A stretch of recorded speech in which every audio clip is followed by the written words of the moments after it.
Guys, I thought I would just go for it and not fix any mistakes, which I don't ever do unless I make a horrifying mistake and then I completely stop and start over again. But that doesn't happen very often. I usually just go for it, and lately here, man, I've just been kind of letting it rip and letting you guys kind of see me fall on my face a couple times and try to recover, because, man, that's what it's about. It's about taking chances and keeping music a living, breathing thing. Before I get too far into this, I do want to say thank you guys so much for supporting this channel. Thanks for the kind comments. Thanks for getting it. Those of you that get it, you really get it. And those of you that don't, then that's okay. Good luck to you. But we've developed a hell of a community here. There's a lot of sweet people on here, and I really do appreciate the support, man. We're in a niche thing here with the guitar playing, and it's astounding that we have such an amazing community. I mean, this is not an easy thing to do. I mean, you know, not many people get this crazy world of guitar, but that's what we do, and we're sticking to it. So thanks for that. I also wanted to say that tomorrow, Friday, September the 15th, I think it is. No, not September. August 15th. Today's Thursday. Tomorrow's Friday, August the 15th. We are going to have a Brett Papa course sale, 50% off for 1 full week. And so I'll put the link at the bottom, of course, and just check that out. We've got some rave reviews. A lot of you guys have checked it out. But we're doing a course sale for Brett Papa course. So that's the concepts that changed my life on the guitar. So check that out for sure. If you're not following or subscribing to the channel, definitely do. A lot of people that watch the videos are not subscribers. It helps us out to stay motivated and see those numbers growing. Thanks a million for that. Don't turn off the video. I want to give you guys a little taste of what's going on here. I want to call this video, you know, adding riffs to rhythm, to rhythm guitar. And so, you know, this doesn't have to be a funk groove. You know, it could be major.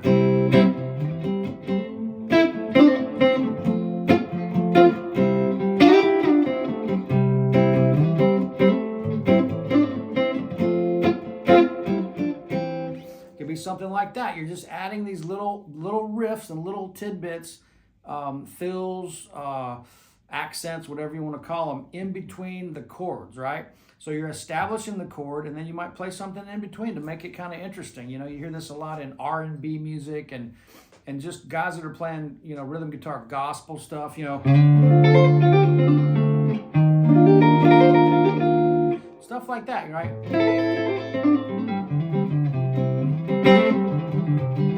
You can still hear the chords though, because you're marking the chord.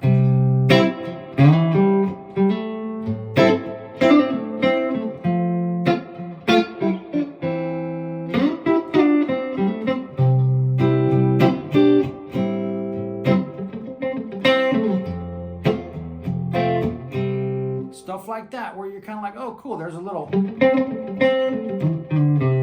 riff, but I'm still putting the chords in there and keeping the groove going, the chord progression, but it's not just going.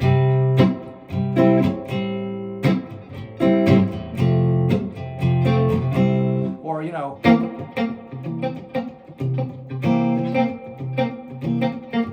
You want to make that interesting, right?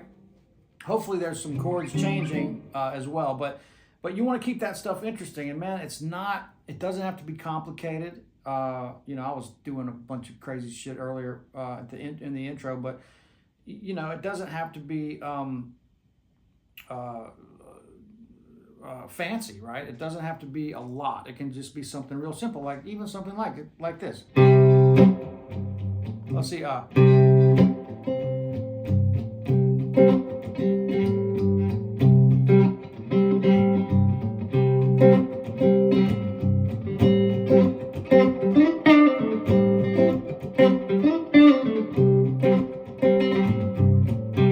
I'm just making this stuff as I go, making this stuff up as I go. Easy for me to say.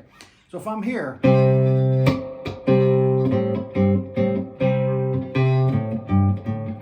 so you got to think of this stuff as like a call and response, right? If I go,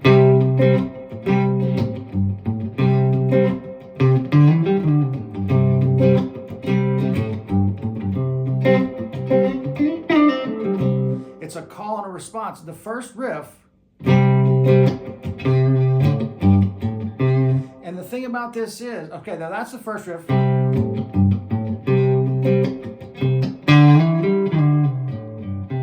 the next one might be an answer to that. So you're creating this call and response kind of thing. You want the rhythm parts to be, for the most part, you want it to have some cohesiveness and some consistency. You want it to have a pattern of some sort, but sometimes you're just going for it. If you're playing like a funk jam or something like that,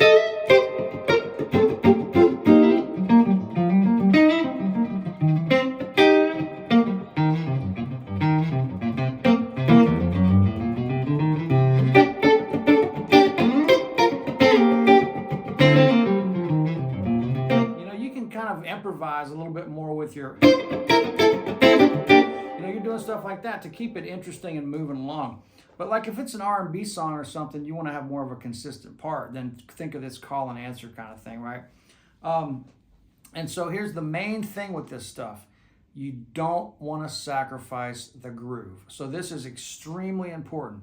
If you want to mess with this rhythm guitar and kind of riffs and fills in between kind of thing, you definitely want to play along to a drum machine, a backing track, a metronome, a shaker, something that has a time-based sound to it to hold you accountable. And so, man, just having a drum machine going in the background with a cool groove, that really allows you to you can play with more space because you've got that time sitting there moving with you, If you're just playing by yourself, it's harder to feel those spaces and those grooves. And so that's a huge thing. And I recommend, a sound that's not just tick, tick, tick on the metronome. That's not very musical, and sometimes it gets kind of downright painful to try to do.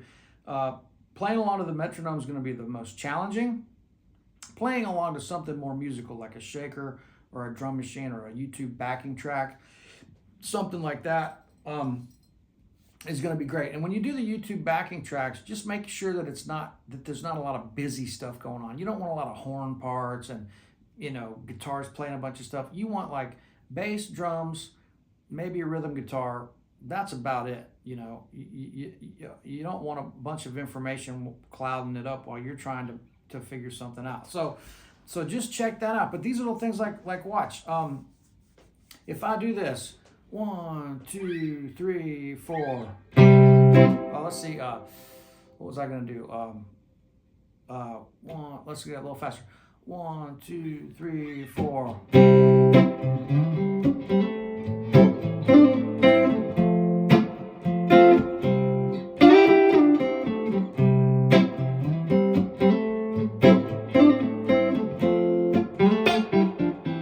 Okay, just let's take that right there. I'm whacking that C chord, then walking up to A minor. So it's like 1, 2, 3, 4.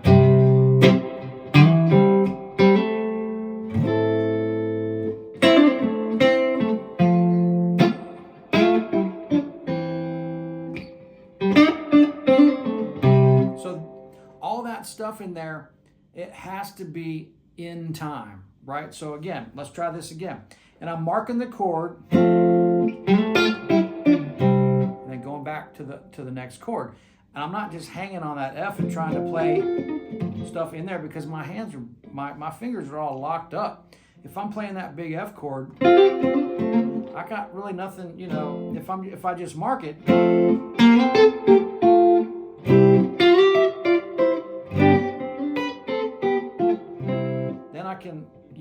I give you the chord foundation that you need to hear. Then the riff that you play after that makes sense because you've set it up in your ear, right? So again, C, right up the pentatonic to A minor, little A minor riff, F.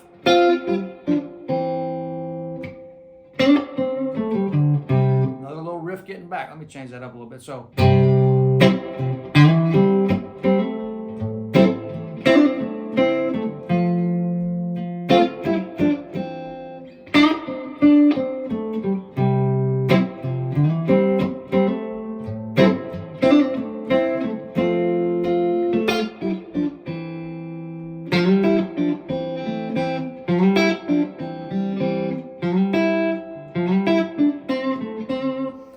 it's a little tricky. If you do that, then you're in that open position.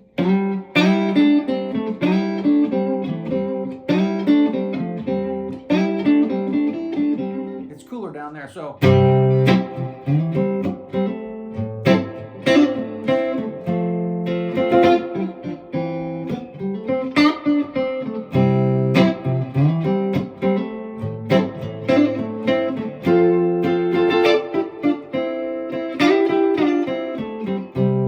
Ideas, right? F.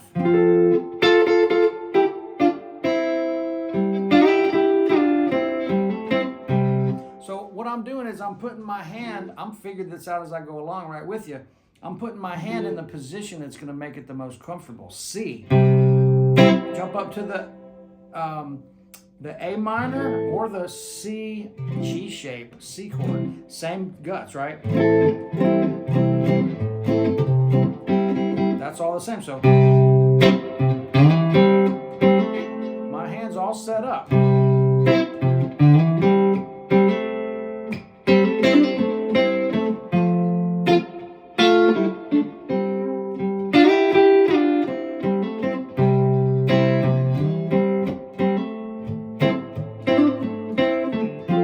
Now grab this one.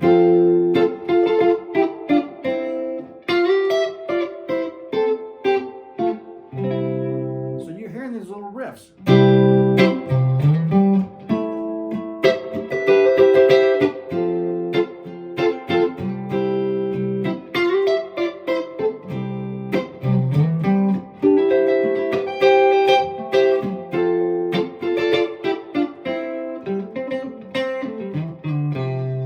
So you're throwing those little riffs in.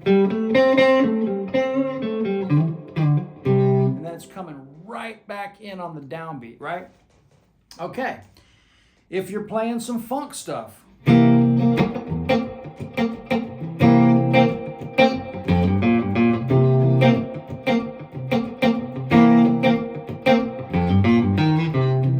start off with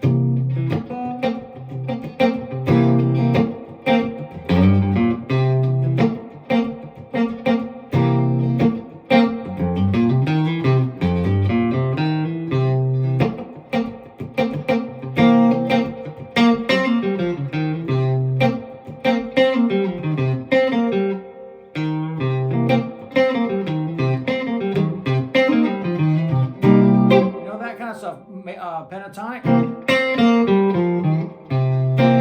It's okay to play the minor pentatonic for these riffs because you're not staying there too long. It's pulling your ear back to the chord, so the minor pentatonic riff's cool. Throw in the major third.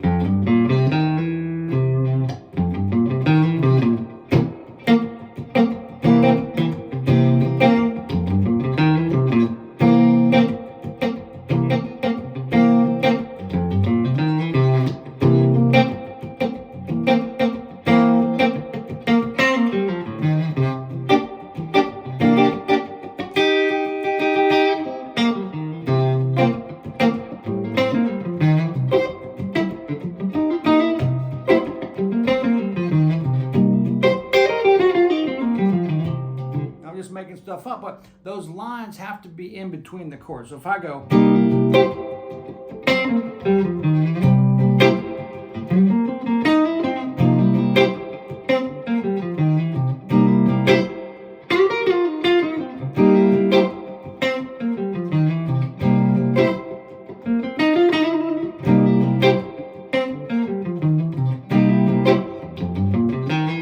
you get the idea. So that's kind of a syncopated thing. I'm definitely kind of muting. And I'm muting here.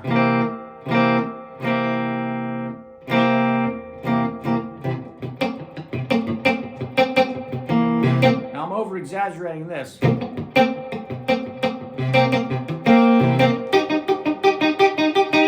you're getting those little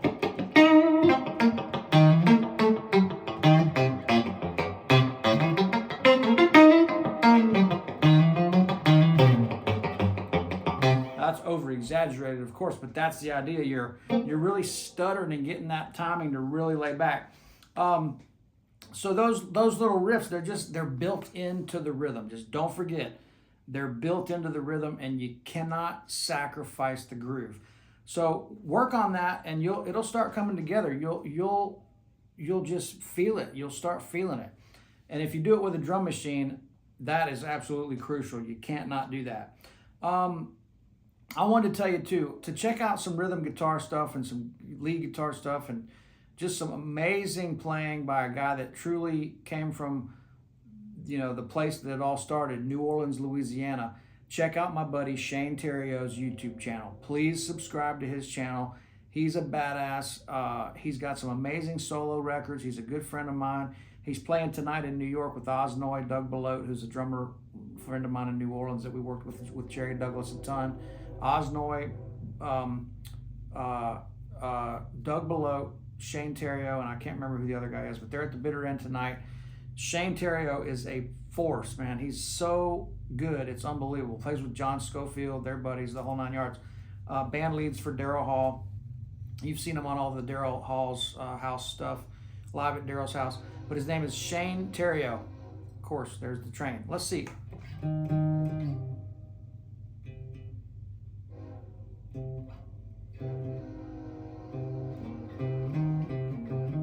It's like an E flat, minor third, C minor kind of thing. But anyway, so Shane Terrio, and it's spelled The Riot. So it's Shane, S-H-A-N-E, and then T-H-E-R-O-R-I-O-T. The Riot. Shane Terrio, it's how you spell it. It's French Canadian. He's from New Orleans, and he's a badass. So definitely check his channel out. People have been asking me, what's your theory mindset with the scales and modes and all that stuff? I wanted to clarify something I said earlier, and I'm not backtracking, but I just wanted to add some some insight to that. I'm not saying that theory is wrong or that people that know theory can't play. That's not what I'm saying. I'm saying it's the mindset of how you get into this. And so if you're, it's a combination of all this stuff. It's all the same. The chords, the triads, the notes, it's all the same once you see it that way. And so to get stuck in just one scale, you know, you're stuck in that scale. You're stuck in a mode. You're in that mode. You know, you got to be able to, the goal is to weave in and out of all these things together. You know, you're not just sticking in one scale. You're using a few notes of that, and then you're dodging and weaving and using other stuff, right? So it's the mindset of this stuff. It's not the theory's wrong or anything like that.